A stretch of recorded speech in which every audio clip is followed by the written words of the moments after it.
காரைக்குடி முக்கிய பகுதி காலேஜ் ரோட்டில் இருபுறம் வழிச்சாலை.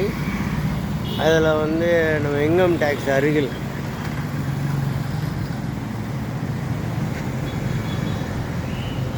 நேற்று இன்று 2 தினங்களும் சாக்கடையிலிருந்து நீர் கொப்பளிக்கிறது. இத்தனைக்கும் 2 நாளாக மழை எதுவும் அதிகம் இங்கு இல்லை. அந்த நேரத்தில் இவ்வளவு தண்ணி காவாயிலிருந்து கொப்பளிக்கிறது என்றால் மாநகராட்சி கண்டுகொள்ளாமல் இருக்கிறது.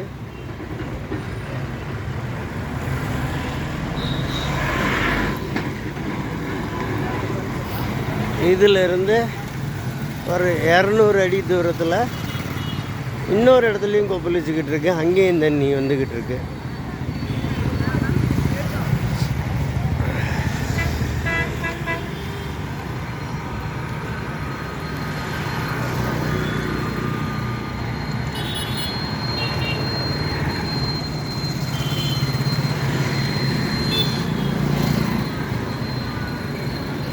இதெல்லாம் மாநகராட்சி காவாயை கட்டியிருக்காங்க.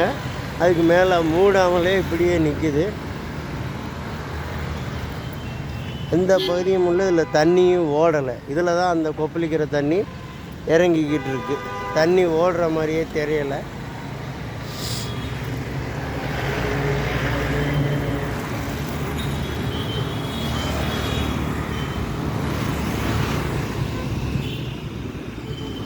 இந்த இடத்துல ராகவகுமார் கிளினிக் இருக்குது, மருத்துவமனை. இதுக்கு பக்கத்தில் அவங்களே இந்த காவாயை கவர்மெண்ட் போட்டதுக்கப்புறம் அவங்களாவே பிளாட்ஃபார்மு வேலைகள்லாம் பார்த்துக்கிட்டு இருக்காங்க.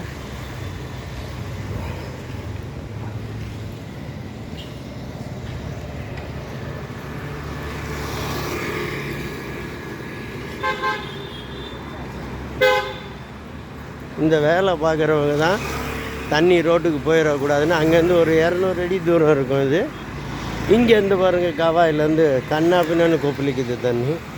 இது இவங்க மண் போட்டு அணை கட்டினதுனால அது திருப்பி காவாய்க்குள்ளே செலுத்தப்படுகிறது. தண்ணி மீண்டும் சைடில் இருக்க காவாய்க்கு போய்கிட்டு இருக்கு. பாதாள சாக்கடையிலேருந்து பொங்கி வருது. இவ்வளோ தண்ணி எங்கேருந்து வருதுன்னு தெரில.